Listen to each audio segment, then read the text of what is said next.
Hi guys, happy Monday. I haven't done a broadcast on here in forever. So this is awesome. Except that Facebook now just made me download Google Chrome to use this, and before it let me use Safari. And the fucked up thing with Google Chrome, and I don't know if any of you have used it, is there's a slight delay. So like I'll see myself and I'm not moving succinct with the video, like the video hasn't caught up with it. So that's a little bit fucked. It's kind of funny to like have a conversation with yourself and then not even see yourself succinct when you talk. So that's cool. If I seem like I'm staring off at something, it's probably me just trying to catch up with the way that my words look in this. So hopefully it doesn't look as fucked up to you as it does to me. But anyways, happy 2018. I know we're like so far into it now. I can't believe it's May. I don't know about wherever any of you are seeing this from, but the weather here is finally getting good, which is, man, music to my ears, because I don't even golf, but I work at a golf course. So I've been so jacked for golf season, and mostly so that I can, get like cute golf clothes and drive around in a golf cart and give people beer and all the stuff that I get to do at my job. So that's one of the reasons that I'm super stoked for nice weather. And I hate shoes. So I'm stoked not to be wearing shoes anymore. But anyways, I do a lot of live broadcasts and they end up on my website. I haven't done a lot of Facebook lives recently, so I figured it was a good time to kind of get back into it. And I love it, so why not? But this one just seems so fitting because I've had a lot of conversations with some of my friends recently about this really fucked up false sense of control that we all have. And nobody wants to talk about the fact that we're all gonna die. And that's, that sounds morbid. I love you too, Tiff. But I mean, spoiler alert, that's the only shit you actually have control over. Everything else is just a crapshoot. You can plan and try and decipher and make things happen, but nothing reality is like how you thought it was going to be in your head. And the example of my own life recently was last Saturday. I was hanging out at home. One of my buddies was over having a glass of wine, and I was like, showing him around. I'm like, I love my apartment. It's amazing. I've been here for a couple of years now. It's the way I wanted it. It's decorated the way I wanted, all of this stuff. And a few minutes later, I look at my phone and I get this message from my landlord saying I'm getting evicted.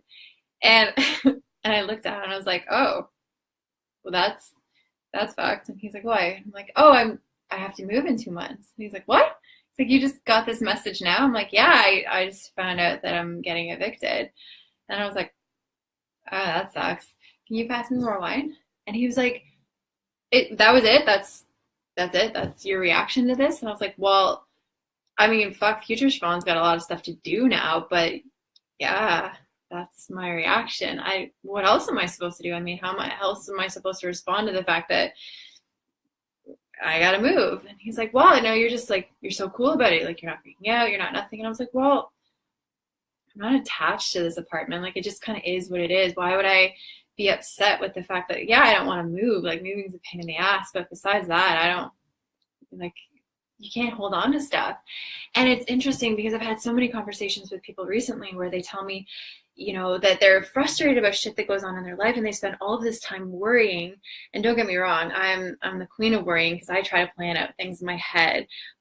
But I mean, at the end of the day, having the awareness that we don't have control about how things are going to work out. You can want things to be a certain way, but what you want and what you get aren't always going to be the same things. And you can hope that things are going to turn out and do your best to make that happen. But if you spend your entire life going against the current of things because you're trying to force shit instead of accepting and allowing for things to just be how they are, you're going to be miserable. You're going to spend so much time being frustrated and stressed out. And that's why it was just like, oh yeah, this sucks. I have to move, but I'll deal with it as it happens. So why would I spend my time now worrying about it or being pissed off about it or whatever reaction he assumed I was going to have? Instead, it was like, all right, well, we just carry on, and that's the way life is. And, this came up earlier when I was in Kitchener this afternoon. I was having coffee with my sister, and she had applied for some course, and the way it had worked out, she wasn't going to be able to get into this course until next year, and she was really frustrated. And I get it. Don't get me wrong. I don't go around all peace, love, and fucking yoga every single day. But at the same time, I was like, well, yeah, I mean, it sucks, but who cares? And I wasn't trying to downplay her experience and how she was responding to it. But at the same time, I was like, well, I mean, worrying about this now and being frustrated and actually being angry and letting this anger sort of seep into what we're doing right now is kind of a silly waste of your time. And don't get me wrong, I still get mad about stupid shit. I'm not immune to being that kind of person, but at the same time, I've just got to a point where it's like, well, yeah, shit happens, and shit's gonna happen to all of us. You're gonna lose your luggage, you're gonna miss your flight, you're gonna have your car break down at an inconvenient time, or any number of shit that could piss off one person. It's not going to piss off somebody else, and it's really all about how you decide to respond to it. So we all have the ability to take a step back, take that breath, be it with your friends or your family or your spouse or your kids or any number of things that might piss you off, even in traffic. Traffic's such a great example. I'm the person, I'm so guilty of it. When I see somebody behind me, like beeping a horn or getting pissed off, like I'm the person like waving behind me just to be an asshole, but mostly just be like, dude, chill. I mean, we all get road rage. I get it. But like, is it really that important? Are you really that pissed off about, not getting that stop sign 3 seconds earlier than everybody else?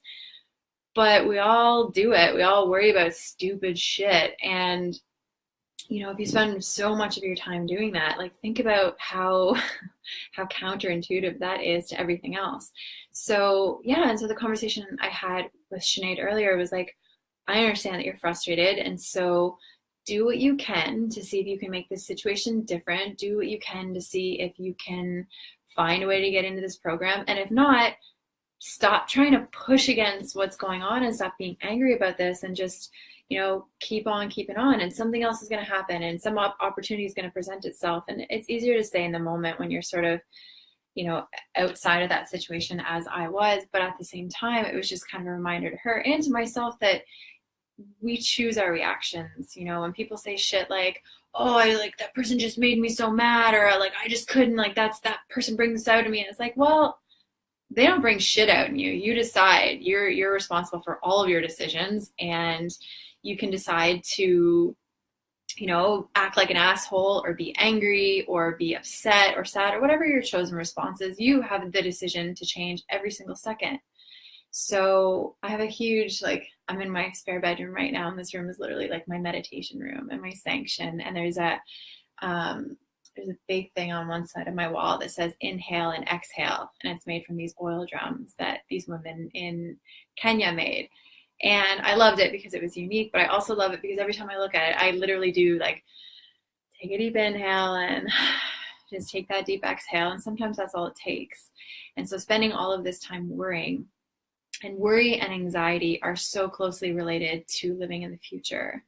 And depression and remorse are about living in the past.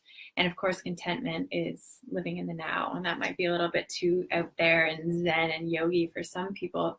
But at the same time, if you spend all of your life worrying about hypothetical shit, or just not accepting what has happened and dealing with it and being proactive with it, kind of drive yourself nuts. And it's such a it's such a process of your emotions, and and half the time, by the time that you've expended all that energy just being shitty about whatever it is you're worried about, you could have just been, you could have just had less of a reaction to it, and shit works out anyways. So that was my whole conversation to her, was like, yeah, shit happens. Yeah, you might find out that you're evicted and you gotta make a move now, but at the same time, I mean, being connected to any of those things. And I said, it's funny because when I lived in the Middle East, I'd be the worst housewife if I was ever supposed to be a stay-at-home mom. But I'm that person. When I do my laundry, I take all of my laundry and I shove it in the washing machine. My colors, my whites, everything. There's no bleach. There's no nothing. I throw it on a cold cycle and I hope for the best. And it's always worked pretty well for me until I moved to Abu Dhabi. And Olivia, who just joined in, she's living in the Middle East now. She knows you turn your cold cycle on in Abu Dhabi and it's hot. everything is hot because the water is so hot. So I learned a really shitty lesson that I kept learning for some reason when I got there, that I threw all my shit, dresses that I loved and like bathing suits that were amazing, and I threw it all in together. And then when I pulled out my laundry, I'd ruined it all. Like hundreds of dollars worth of clothes. I fucked it all up. And, it sucked. Obviously, I wasn't the most impressed that I ruined my stuff. Then I was like, man, that sucks. Okay, well, I guess I got to keep on with my day. And, I could have been angry, which would have been a really weird response to have, that all my shit was ruined. But at the same time, it was like, well, it just kind of is what it is. And not that I don't have an appreciation for monetary things and I don't just spend frivolously, but at the same time, it's just stuff. And that's another thing that so many people, along with worry, this crazy materialistic culture that we live in now, we're all so consumed by our phones and our tablets and our cars and all this, bullshit stuff. And some of the happiest places and people that I've seen are in developing countries where they don't have the same reliance because they appreciate things that are so much different. And yeah, so just in terms of worrying and stuff, like if my apartment went up in flames tomorrow, the only thing I'm taking with me is my fat little fur baby who's snoring away over there, because that's the only thing that's actually irreplaceable. Everything else is just stuff. It's just clothes. It's just, and sometimes I think we lose a lot of the awareness, and we sometimes forget just how invaluable the people around us are, and how materials are just, it's just clothes, it's just stuff, it's just things, and all of it can be replaced. I was on my way out of a nail salon earlier, and I went to put my glasses on, and they fell off my head, and I went to grab them, and I missed them, and I like kicked them, and I kicked them further onto the pavement, and they nearly went down the grate for the sewer. And I looked at them on the floor, and I was like, oh, fuck, that would have really sucked. And, I might have scuffed them up a bit. And again, I love my sunglasses, and they're like $500 pair of Pradas, and I'm such a sunglass snob. But at the same time, I was like, well, I mean, had they fallen down, what was I going to do? Like, first of all, being pissed off by myself. I can't even have a proper reaction because there's nobody there to see it. But at the same time, it's like, well, I just would have had to deal with it. If I dropped them, I dropped them. Luckily, I didn't. I just scratched them. But like, even that, it's like, okay, I could choose to be angry about this, or I could choose to just accept it for what it is, suck it up, and keep on keeping on. So yeah, and so just going back to the idea of worry and anxiety and things that we all need to kind of take a check into our lives, is asking yourself, is whatever it is that you're worried about, will it matter in 5 years? Will it matter in 5 months? Will it matter in 5 minutes? And most of the time, the answer to all of those things is no. And that's kind of a good way to put things into perspective. So be it a conversation with your kids or your spouse or any number of people, if you really ask yourself, will these things matter? Is this worth the fight? Is this worth the worry and the anxiety and this conversation in your head about what might happen? The answer is usually no. And we would all be so much happier in our lives if we didn't spend so much of it worrying and trying to control things. And that's really what it is in a lot of respects, is this idea of control. And I get it. I mean, I spend so much time in my head trying to control the way shit's going to turn out and trying to control where I'm going to be next. And I'm always thinking like 3 steps ahead. But at the same time, trying to control things is so ridiculous. Because, I mean, if you all take a look at your lives and where you are today, I doubt that that was how you thought it was going to turn out. And maybe it was, but I'd say that there's some added twists that you've experienced, or ups and downs and curves to your path. There's no, straight and arrow way to get somewhere that you thought it in your head and it came out exactly as such. That's not realistic. That's not how the world works. And if we spent a little bit more time just sort of accepting, like I said, instead of like paddling against this crazy current in your life, and you just accepted and let things happen the way that they were going to and stop worrying about them, you just spend so much more time in the present. and actually just enjoying things. So, not to downplay my sister's worries and frustrations about not getting into a course that she really wanted, but at the same time, worrying about it and stressing and fussing over it, I mean, all you're doing is causing yourself grief. You're causing anxiety. It's usually doing pretty shitty things inside of your body because we all hold stress in different places. But instead of spending all of that time and energy, if you just took that deep inhale and exhale and realize that, okay, all right, regroup, new plan. Now what? How are things different now? How does the game change? And working with it instead of against it, life just gets so much easier and so much more fun. And it's one of those things that I definitely don't claim to know a lot about a lot of things. I don't claim to be happy all the time. I don't claim to have my shit all figured out all of the time, because I don't. Most of the time I don't. Most of the time, like everybody else, I'm just winging it, you know, hoping a prayer, fingers crossed, and hoping things work out the way that I want them to. But at the same time, I mean, we are all, you know, living these amazing, glorious lives. And sure, shit's gonna happen and things might not work out the way that you want them to. And you can either decide to live in this place of sadness and anxiety and worry, or you can choose to look for all the good, amazing things. I don't know how many of you, sorry, Alex, I've been looking to let go of what doesn't serve me anymore. So yeah, my friend Alex just joined in. So hey, he's saying I've been looking to let go of what doesn't serve me anymore. And I mean, such an amazing way, Alex, you would know this, especially with meditation. And I'm not sure how many of you are familiar with it, but meditation is this crazy tool that we can all sort of tap into. And in terms of letting things go, you know, I'm not always the best for maintaining a regular meditation practice, but sometimes even just to sit down for 5 minutes and just sit, just not be on your smartphone, just try to have deep inhales and deep exhales and focus on that breathing. And of course, letting go is a process. You know, if letting go of things was so easy, people probably wouldn't hold resentment and pain and all of these things that they do for as long as they do. But I like to write myself lists. I write myself letters. I write myself love letters, because I know that, you know, the person who needs the most love is me. And obviously we tend to not give ourselves the love we deserve first. So when I know that there's shit I'm trying to let go of, I write those things down. And I write what I want, and I write what I no longer need to hold on to.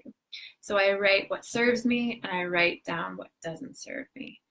And not that that's a magic cure-all for anything, because it, you know, to a lot of people might sound like a lot of hocus pocus type stuff. But at the same time, knowing what you want in your life will help you attract more of that. And knowing what you don't want and letting it go and just saying, I no longer choose to be attached to this thought, to this idea, to this, whatever it is in your life. And it's crazy because I can't say it enough how important our thoughts are and how important how you speak to yourself is. And I had mentioned before that, don't quote me on the facts, but somewhere around like 90-something% of our thoughts and how we respond to things comes from a place of a subconscious place of being, and only, you know, 1% in and around that area. And again, facts, give or take some of those, but a very, very tiny portion of our decisions actually come from a conscious perspective.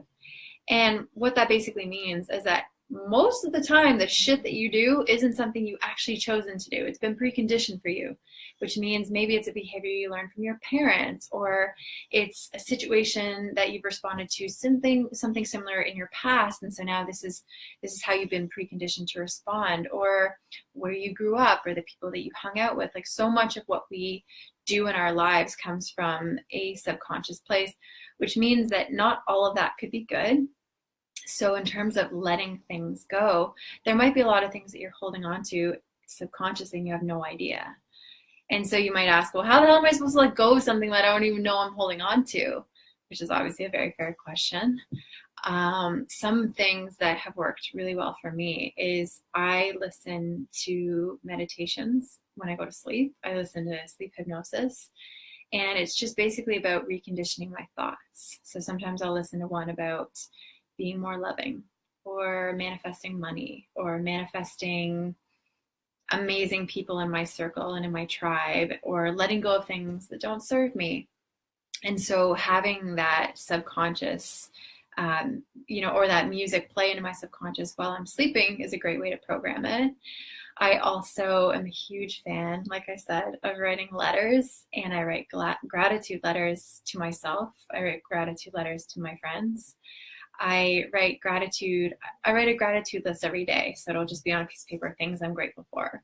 And it could just be Tyson, my dog, having an apartment, having electricity, getting out of bed this morning, having a job to go to, whatever it is. It could be some bullshit things, but I mean, if you start focusing more on what you're grateful for, that's a really great way to kind of hone in on all of the things that are amazing in your life. And it does give a little less prevalence to the things that aren't so great and that don't serve you. So writing down all the things that you love about yourself, love about your friends and your life, and all of those things are such a great way to generate more of it. And then letting go of the things that don't serve you, just, write those things a letter too, saying, thank you for your part in my life. I don't need you to be here anymore. I appreciate how you've helped me and helped me grow and challenged me, but I let you go. I set you free. And just being aware of those things. And again, that's one of the hardest things for most people too, right? Is having that sort of self-awareness. And, even when you say self-awareness to people, most people just kind of scoff at you because they don't know what that means.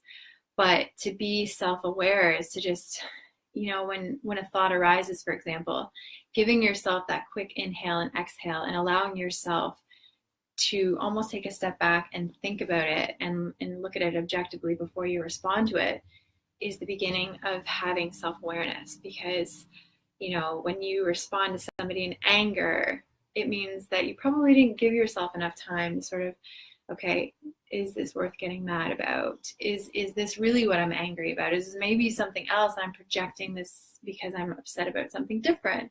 So, there's lots of ways to sort of be a little bit more aware. And I feel like I've gone off topic so much, but I could probably talk for hours about a lot of things. So, and also anybody who's listening to this and is maybe interested, I'm wanting to do more podcasting and more podcasting with other people, because I love having back and forth dialogue. And the interesting thing is all of the conversations that I have with my friends and with mentors and with people who I'm mentors to end up being conversations that I think, man, there's so many people who would benefit from hearing all of this. So why not do it in a live setting? We're basically just having a conversation. So if there's anybody who has listened to this and is interested in doing some videos with me and just having conversations, please send me a message, because I'm looking to expand this love and expand this conversation, whatever the conversation may be. Today it's about worrying and letting shit go. Tomorrow it's about, I don't know, something different. There's always something interesting to talk about, and something that if one of us is talking about, probably a lot of other people are thinking about. So just a little food for thought about creating more of a dialogue and, creating good things in the world. There's way too much shitty stuff. And rather than focus on the things that don't serve any of us, like hearing about negative bullshit, why don't we focus more on the things that are awesome and ways that we can all help each other? So whatever that looks like to you, let's have a conversation, and let's start a conversation. Let's start more of these live videos where we all just share amazing energy and talk about sweet things. So anyways, I feel like I've done so much rambling. So I just want to say thank you for tuning in for a second or for the entire time, whatever length that you kind of listened to me go on.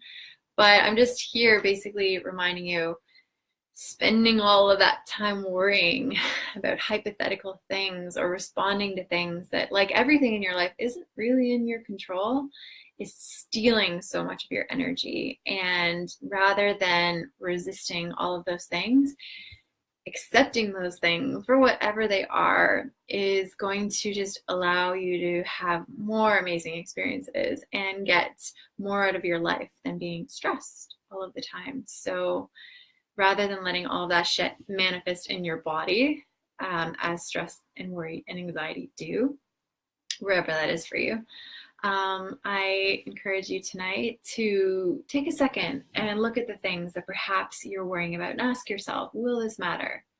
Will it matter in 5 minutes? Will it matter in 5 months or 5 years? And more than not, the answer is no. And if the answer is yes, then say, okay, now what can I do about it? And if the answer is nothing, then why worry? And if you can do something, then go do it. So it's basically one of those things like, ask yourself, does this matter? Yes, do something about it. Can I do something about it? No, who cares?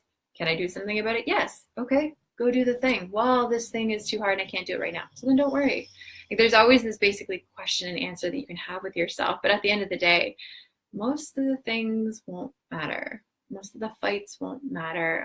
All of these things, just letting shit go. Think about how much happier you'd be in your life if you just let shit go. So that's kind of my final worries or my final comments for you tonight. Stop worrying about silly, insignificant shit and let it go. So yeah, that's Siobhan's pearls of wisdom for you today. Thank you for chatting, and I'm gonna be more active with the Facebook Lives because I love it and I think that we could all share and benefit from this love. And if I haven't seen you in a yoga class and you want to come play, I teach hot yoga, of course, at a studio called Evolution, and it's on the corner of Warncliffe and Southdale. So come play with us. I teach Thursday nights at 5:30 and Saturday mornings at 11:30. I also teach goat yoga. So I bounce around. Well, I don't, but the baby goats bounce around. And we do a fun kind of upbeat class. So if you've got any questions about this, please let me know. This wasn't me slipping in a little advertisement here, but I mean, yoga is a really great way to help you not worry about stupid shit. So maybe you should do a class. I don't know. But anyways, I hope you guys are having an amazing night and a great start to your week. Maybe take that deep inhale and deep exhale and ask yourself, does this need to be worried about? Probably not. Okay. Have a good night, guys. Thanks for tuning in.